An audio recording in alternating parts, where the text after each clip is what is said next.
ఓం శ్రీ గురుభ్యో నమ. ఓం శ్రీ మాత్రే నమ.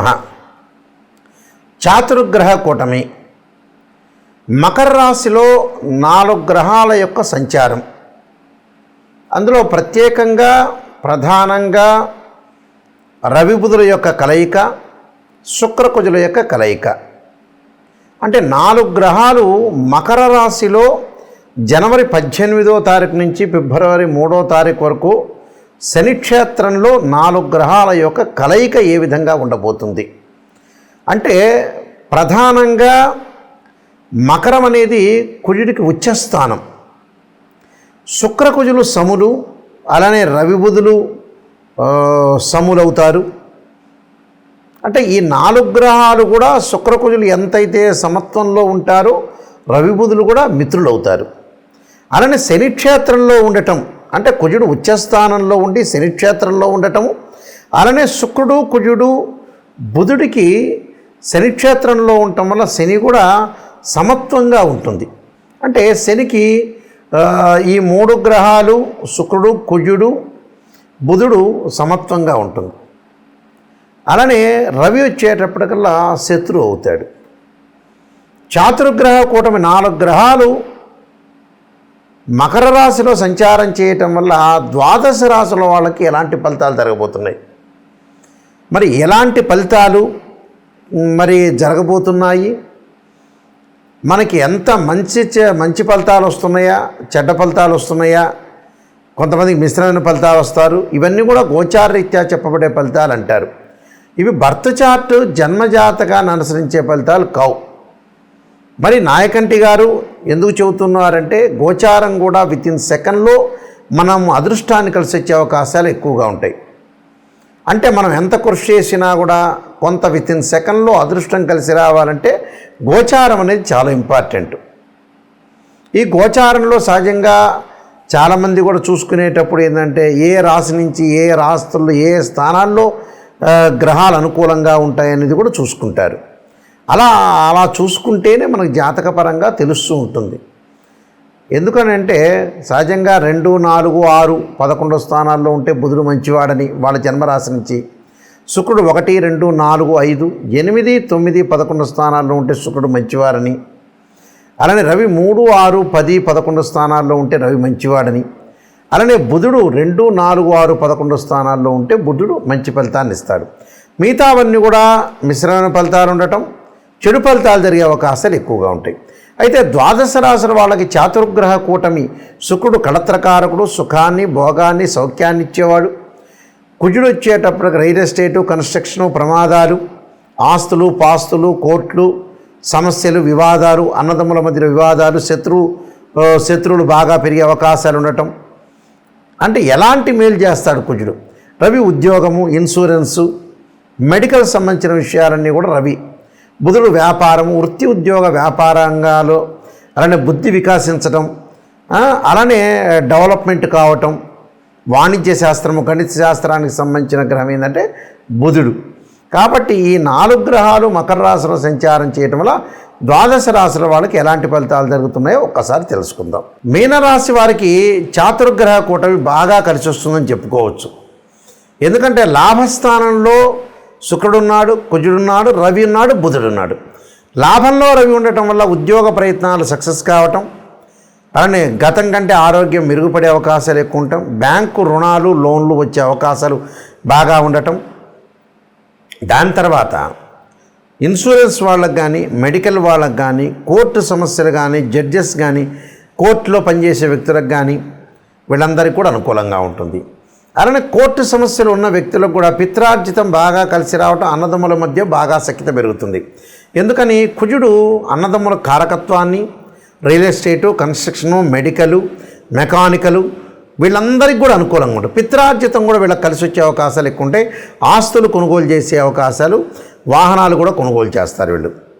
లగ్జరీగా తిరిగే అవకాశాలు ఎక్కువ ఉంటాయి. స్త్రీ సౌఖ్యము, లగ్జరీగా అనుభవించే అవకాశాలు ఎక్కువ ఉంటాయి. కొద్దిగా డబ్బు విషయంలో మటు కొద్దిగా పొదుపుగా పాటించండి. దేనికి ఖర్చు చేయాలి దానికి ఖర్చు చేయండి. అలానే బుధుడి వల్ల నూతన వ్యాపార విస్తరణ కలిగే అవకాశాలు ఉంటాయి.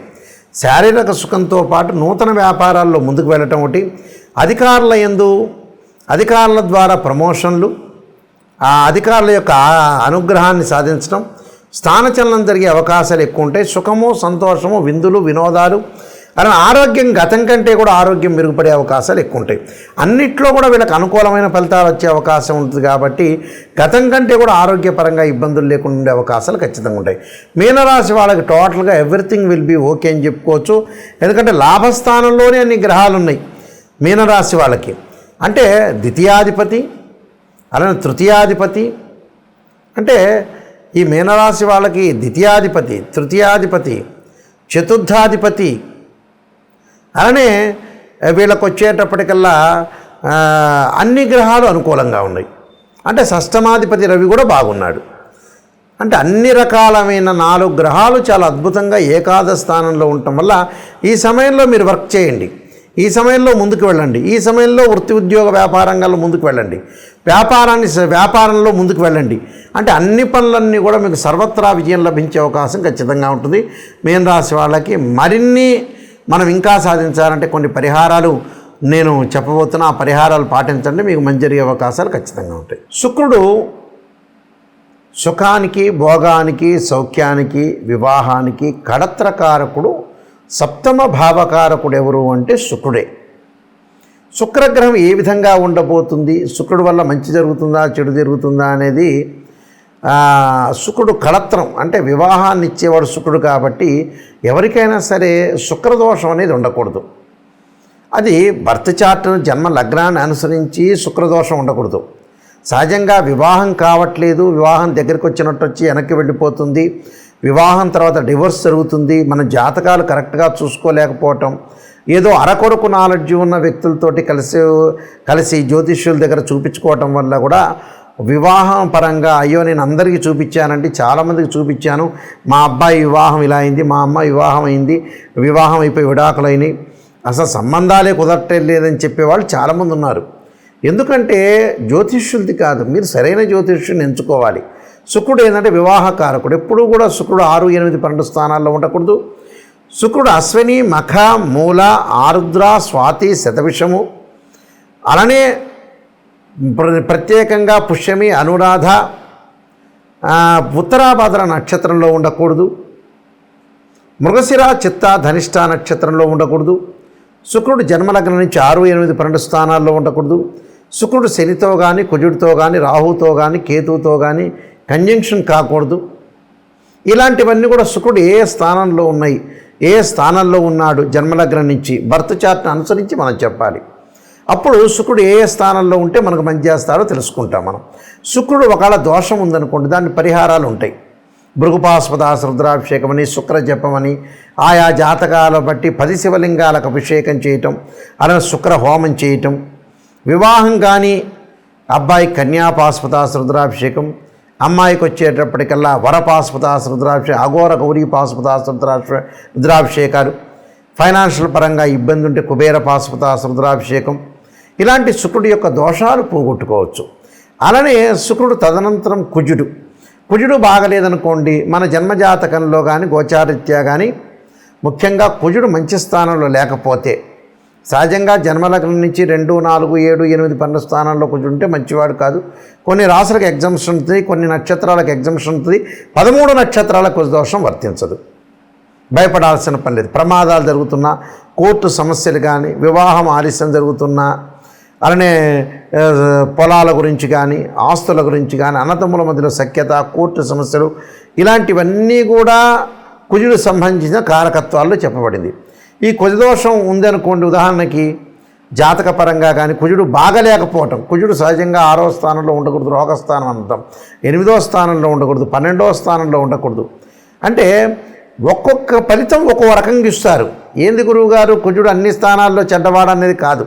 కొన్ని స్థానాల్లో మంచివాడు, కొన్ని స్థానాల్లో చెడ్డవాడు, కొన్ని స్థానాల్లో మంచి ఫలితాన్ని ఇస్తాడు, కొన్నిసార్లు చెడ్డ ఫలితాన్ని ఇస్తాడు. కొంతమంది ఎగ్జామ్షన్ కూడా ఉంటుంది, భయపడాల్సిన పని లేదు.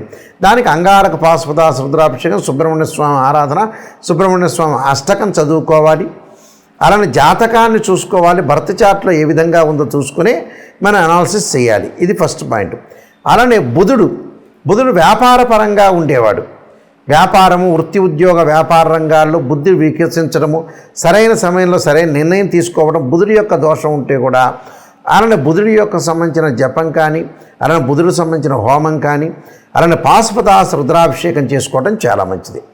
రవి వల్ల ఏం జరగబోతుంది? రవి వల్ల ఉద్యోగంలో మార్పులు, ఆరోగ్యపరంగా ఇబ్బందులు, ఆరోగ్యం మహాభాగ్యం అంటారు.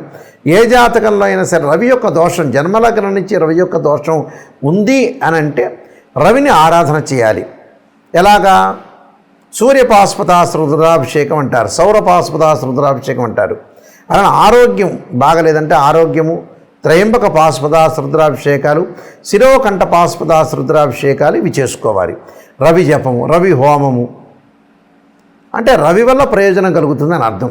కాబట్టి ఇవన్నీ కూడా జీవితంలో గోచారీత్యా నిజాన్ని తెలుసుకోండి, అబద్ధపు ముసుగులో ఉండొద్దండి.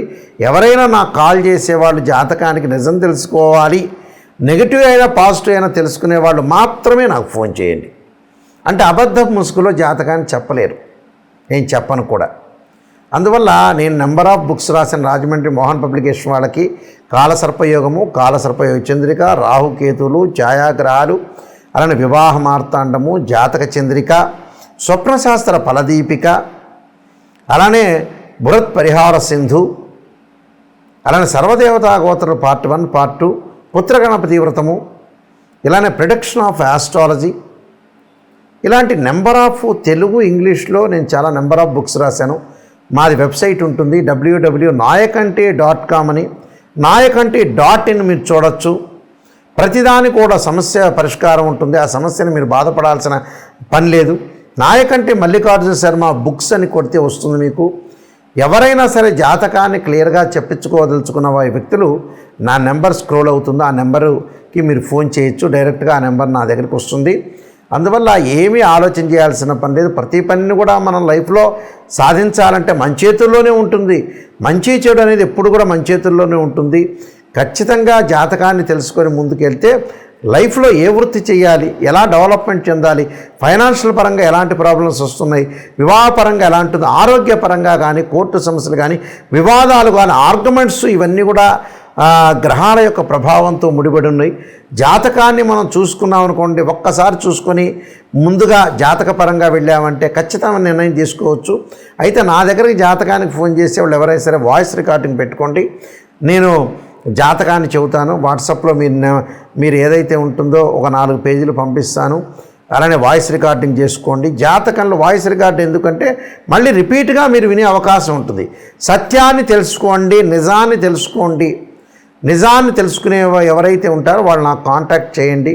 నేను అన్నీ క్లియర్గా ఓపెన్గా చెబుతాను. దానికి పరిహారాలు, రెమెడీస్ కూడా శాస్త్రీయమైన పరిహారాలు చెప్పడానికి ఖచ్చితమైన అవకాశం అనేది ఉంటుంది. మీరు మీ అందరికి కూడా మంచి జరగాలని ఆశిస్తూ సర్వే జనా సుఖినో భవంతు.